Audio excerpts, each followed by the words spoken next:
Assalamu alaikum wa rahmatullahi wa barakatuh. I must apologize. Sorry, I ran a little late. I hit some traffic on the way here, so my apologies.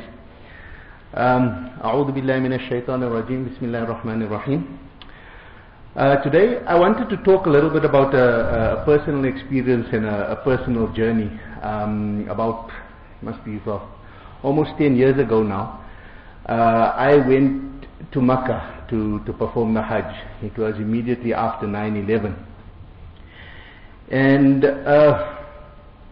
I had mixed feelings about the experience. And coming back from the Hajj, I decided that I need to look at Hajj and are we fulfilling the purpose that Allah wants us to fulfill through the Hajj. And for this I needed to see what it is that Allah is telling us is the purpose of Hajj in Quran. And this is very important, because any concept that we try to understand from the Quran, we must look towards the purpose. And if we can see what the purpose is, then we have a measuring stick to see whether we are achieving that purpose or not. If we look at Surah 2 verse 213 and Surah 10 verse 19, we see some clear indications that An-Nas is a single nation.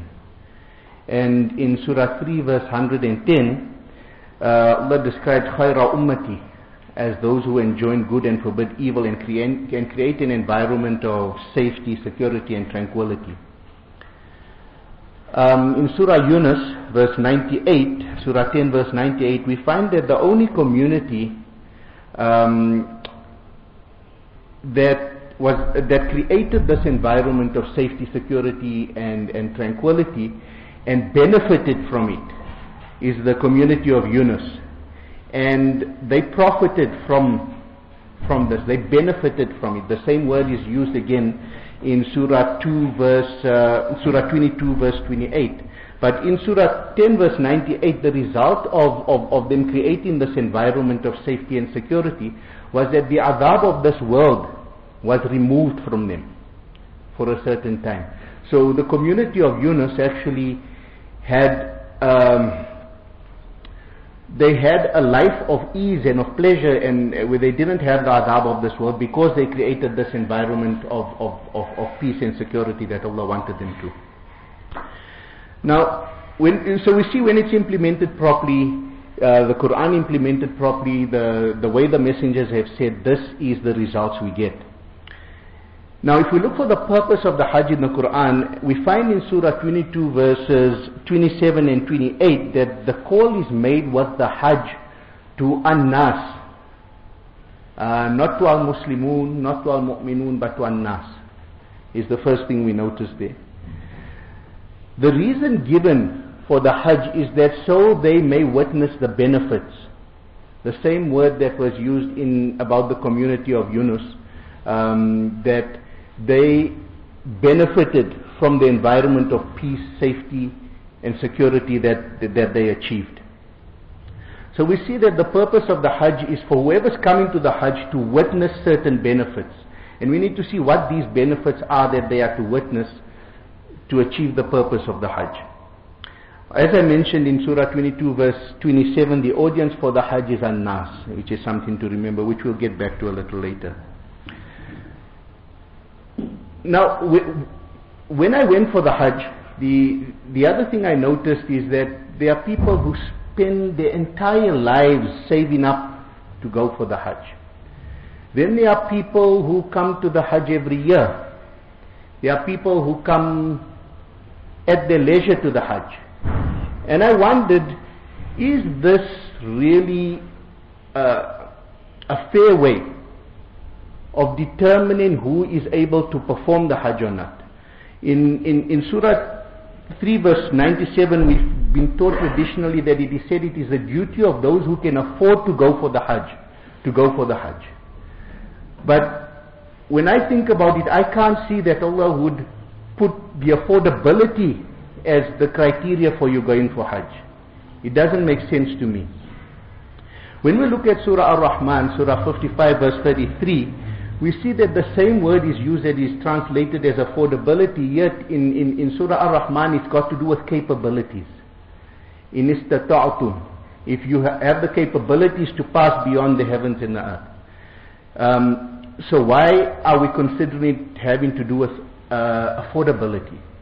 Affordability may come into it because it is a kind of capability, but those on whom it is a duty to go to the Hajj, it is about a broader concept of their capability, their ability to fulfill what needs to be fulfilled. When we look at the Hajj itself, we find that Nabi Ibrahim was given certain arguments or evidences. When we look at where Hajj comes from, it comes from a concept of producing evidence, curing the wrong thinking of people through the production of evidence, of testimony, of truth. This is what the root of Hajj means. And we've been taught it's a pilgrimage and we need to go somewhere for it, which all it tells us is that we must go somewhere, but it doesn't really tell us what we are supposed to do there. We've been taught that the Umrah is the lesser pilgrimage or the visit of some kind, but when we look at the Umrah and we see what Umrah is coming from, it comes from something to do with, it's associated with bringing a productive and fruitful life, coming together, living together, implementing, getting together, working together and bring something to fruition. Okay.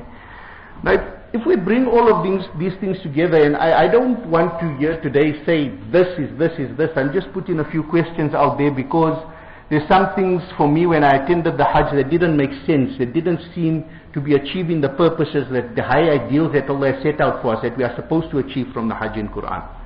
And I've asked these questions and I've looked at it for a while and tried to find out what is it that we need to change in order to achieve these purposes.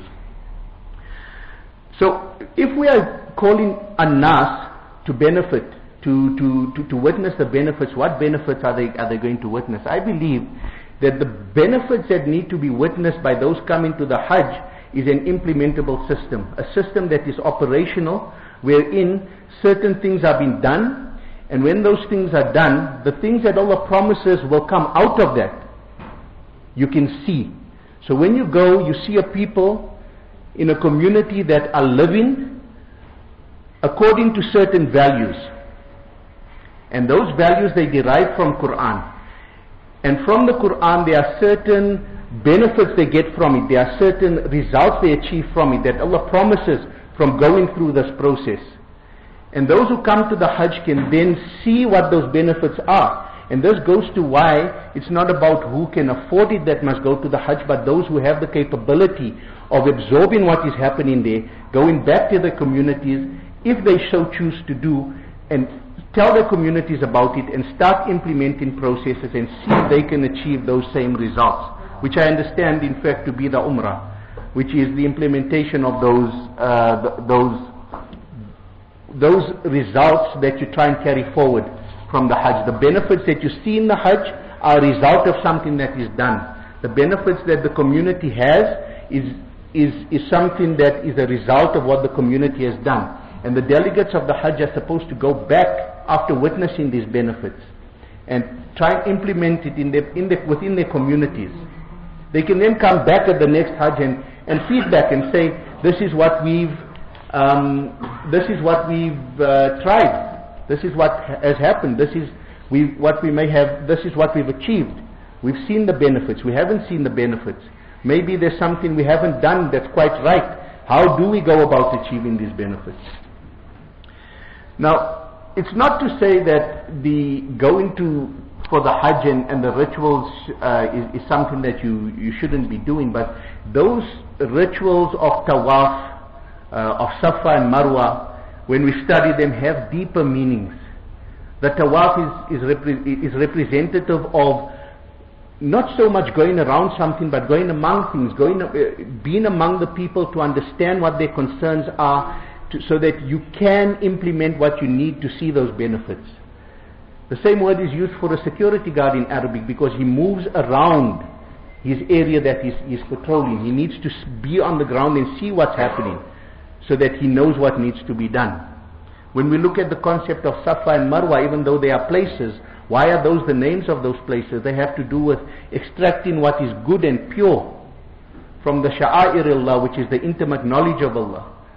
So as we're going between Safa and Marwa, we are looking to extract from the knowledge that Allah has provided that which is pure and beneficial to us. But these are many things that you can we can look at going into. The point is that in order for us to achieve what we need to out of the Hajj, we need to ensure that we implement the Hajj that Allah is telling us to implement.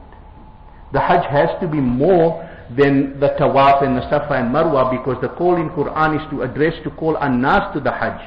So those who are not Muslim and coming to the Hajj, they have no reason to perform those rituals. Yet we are told they must be called to the Hajj so they can witness the benefits. What are the benefits that they are going to witness? The benefits they are going to witness is a community living by those values. And from those values, there is growth. There is something that comes out of those values. And the benefits of living by those values is what they will witness and what they will carry back to their communities. And they can decide whether they want to implement it or not. So, I guess what I'm trying to say is that we must always remember to remain open with our minds and never to stop looking at the Quran.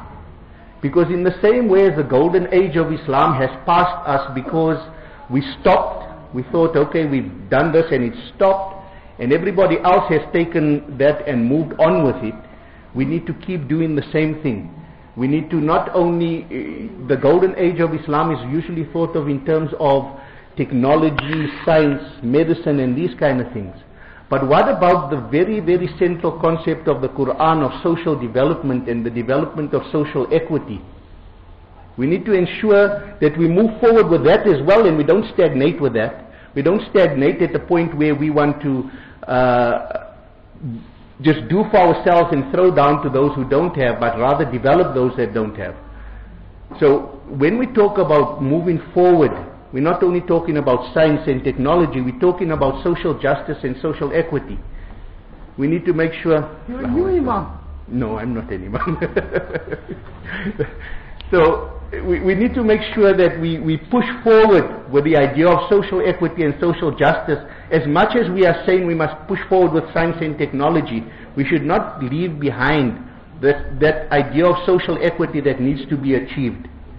And that kind of thinking will allow us to look at what Allah is telling us and take it forward in the way I believe He wants us to understand it, rather than just ritualizing it, rather than just performing actions and going through motions, but thinking about what we are supposed to achieve through this Hajj.